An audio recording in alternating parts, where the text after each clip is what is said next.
This is Unaffected.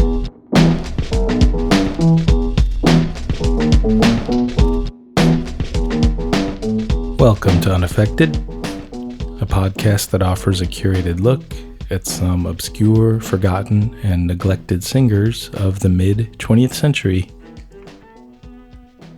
I'm your host, Ethan Stoller, and today we have a calendar-related theme. We are a few days late, but who's counting? We just passed Bastille Day, and we just passed the Wimbledon final. So we got a little French theme and a little tennis theme, and an overarching theme, which is singers who were pretty famous, in some cases very famous, but not for singing. But we're also good singers. We start with Annie Fratellini, who, despite her Italian surname, was French. And she is most famous for belonging to, I think, the least unaffected profession that ever was. Let me play you a song first so you really see that she kicks ass as a singer. And then we'll talk about her more famous profession. But this is Annie Fratellini doing C'est mon gigolo. C'est mon gigolo, ce petit gars palo, avec ses yeux pleins de flammes. M'aime-t-il, j'en sais rien, mais il me prend si bien qu'à lui je suis corps et âme. Il n'est pas costaud, mais il est si beau qu'il plaît à toutes les femmes. Et je me dis bien des fois, je voudrais l'avoir rien qu'à moi, je l'aime tant, mon gigolo.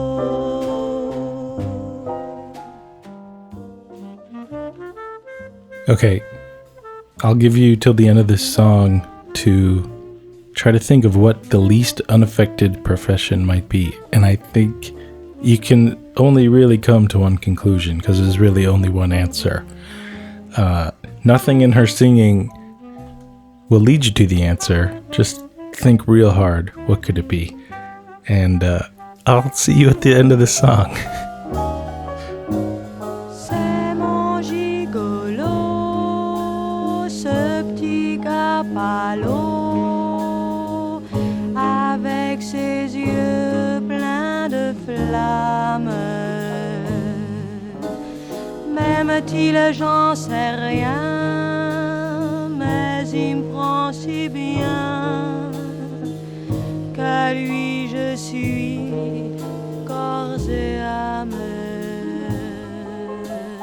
Il n'est pas costaud, mais il est si beau qu'il plaît à toutes les femmes. Et je me dis bien des fois, je voudrais l'avoir rien qu'à moi, je l'aime tant, mon gigolo.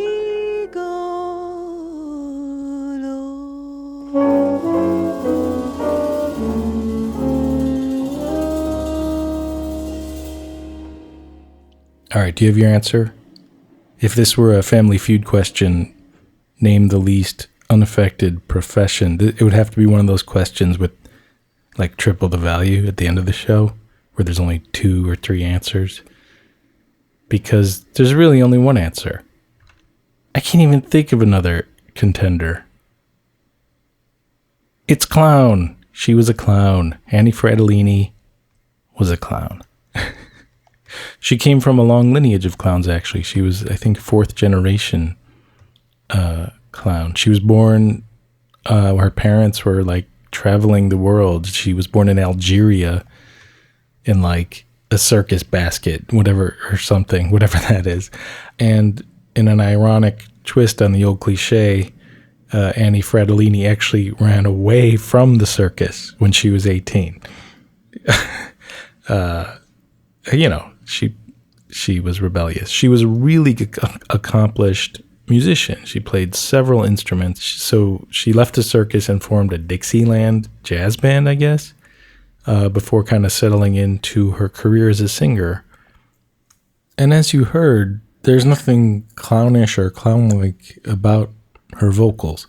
And she did record a few songs in her catalog that play up that kind of feeling, that kind of bouncy polka feeling. But most of her songs have that more intimate feeling, like the first one we heard, which is the complete opposite of what you find from clowning, right? When I think of a clown, I think of like maudlin, overblown emotion, like if you're sad, you exaggeratedly rub your fists over your eyes kind of thing. And there's none of that affect here. And just to play one more example, this is Puisque tu dors. Puisque tu dors et que la nuit a posé ses doigts d'ombre aux cernes de tes yeux et que ton corps se penche comme un bateau qui sombre dans les vagues du lit. Puisque tes mains se sont fermées sur le livre secret des lignes de ton cœur et que sans moi tu rêves à tout ce que la terre t'a donné de meilleur. Chacun de tes sourires que la nuit m'a volé me fait autant souffrir que si tu me quittais, puisqu'il suffit. There are some YouTubes of Annie Fratellini. I recommend checking them out. She has great poise when she's performing a song or even just being interviewed.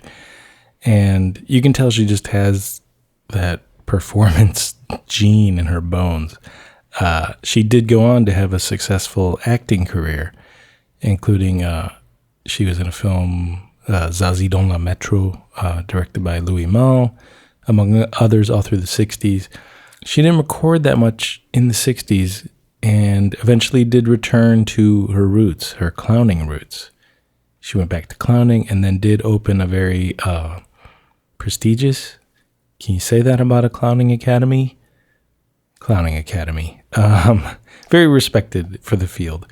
And, you know, I don't know much about clowning beyond what I've seen on baskets and in my nightmares. So I'm sure it's a really cool profession. And just listening to her sing, it makes me actually appreciate more that maybe there is some kind of authentic performance to it, and it's not just the maudlin, overblown emotion things. So, Annie Fratellini, you've rehabilitated my view of the clowning profession somewhat. Let's listen to one more track of hers. This one I think is kind of cool. It's in English, and it's the standard "It Had to Be You" that you probably have heard before. And what strikes me about this, if this makes sense, it sounds almost like an American doing a French accent of a French woman singing in English to sound more alluring or flirty or just French. But I really think this is how Annie Fratellini sounded when she sings in English. I like it very much. This is Annie Fratellini, "It Had to Be You." It had to be you. It had to be you.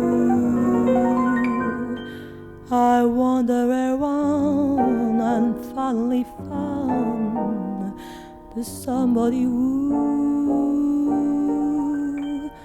could make me be blue, could make me be true, and even be glad just to be sad thinking of you.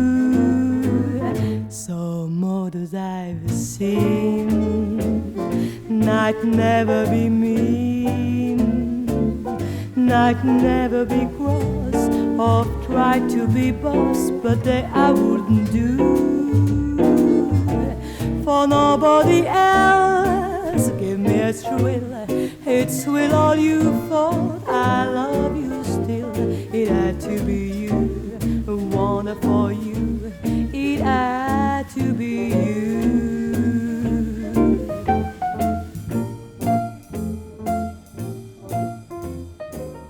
So as I mentioned before, our other subject of the podcast today was very successful in another career besides singing.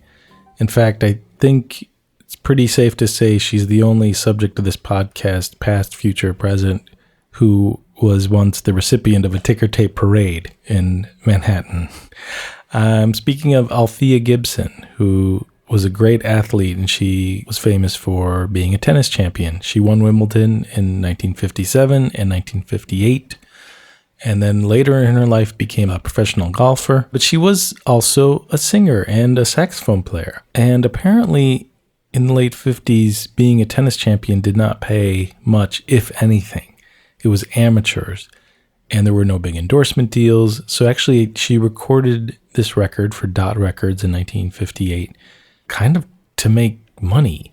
She appeared on What's My Line to promote the record, and actually is also on that show promoting her Ed Sullivan appearance. Let's listen a little bit of what that sounded like. This is Althea Gibson, 1958, the secret mystery guest on What's My Line. Mr. Sanders?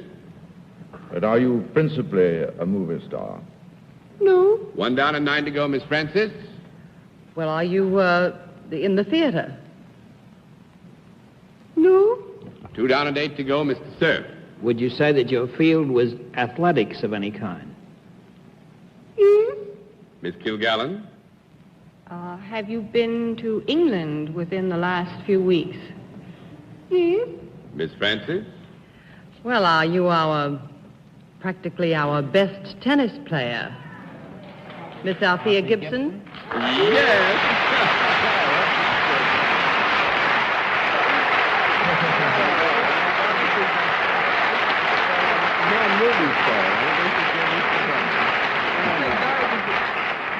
Is a tennis enthusiast herself. Yeah, I think Dorothy You is a sing tennis- too, Miss Gibson.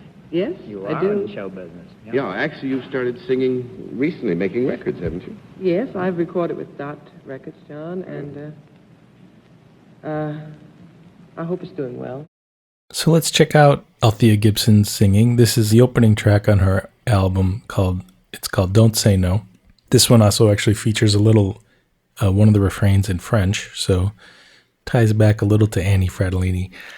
I like her voice. She has a very rich, deep tone. I think her intonation is flawless. And I think the way she delivers the lyric, it's a nice interpretation. It's not too overblown. See what you think. This is Althea Gibson, Don't Say No. Don't say no. Don't tell them that we're through. Don't say no. Just tell them I love you. Don't tell them that the dreams we planned have crumbled with my heart. Don't tell them that the quarrels we've had have made us drift apart. Don't say no. You know I love you still. Don't say no. You know I always will. I'll do my best to make you stay and never, never let you say no. Don't say no.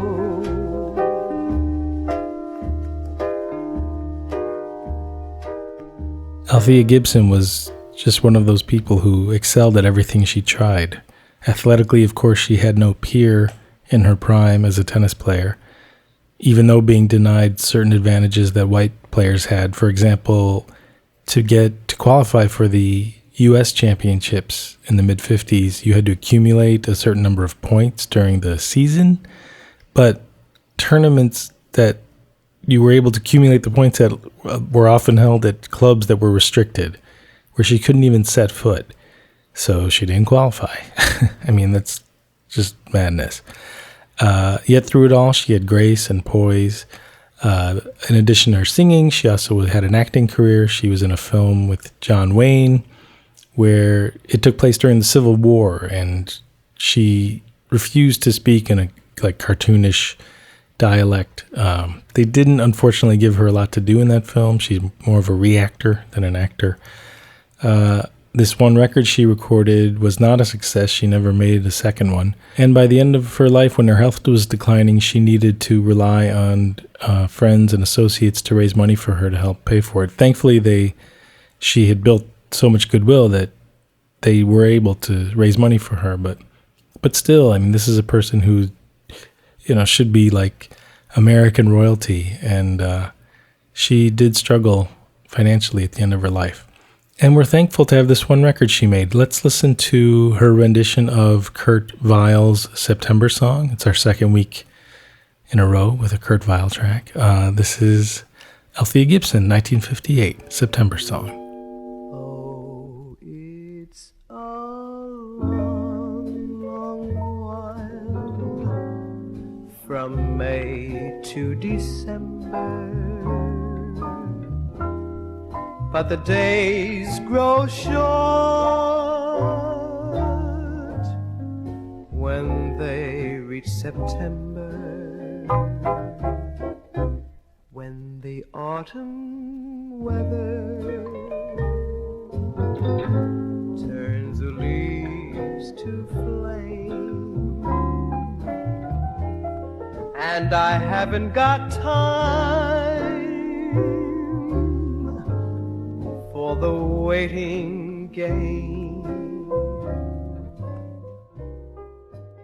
That's our episode for today. Thanks for tuning in. I'll see you next time. But before then, I have a special announcement. I'll be interviewed on the radio live on Tuesday, July 30th in Claremont, California, 87.7 KSPC radio.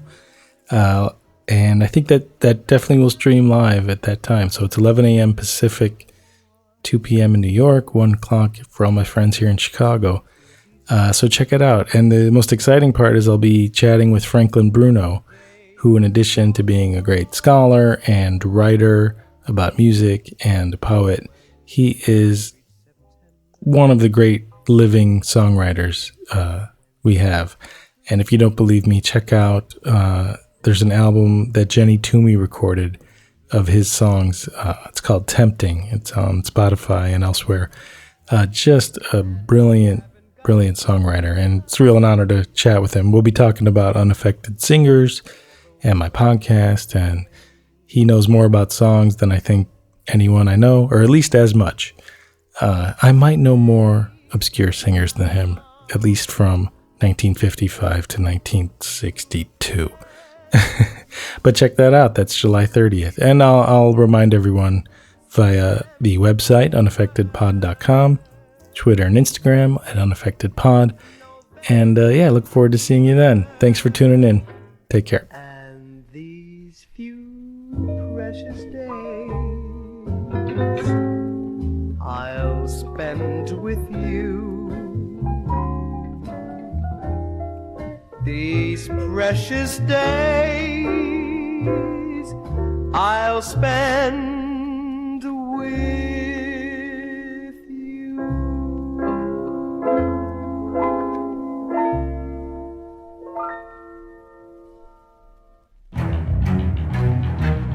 This has been an Ambivert Media production.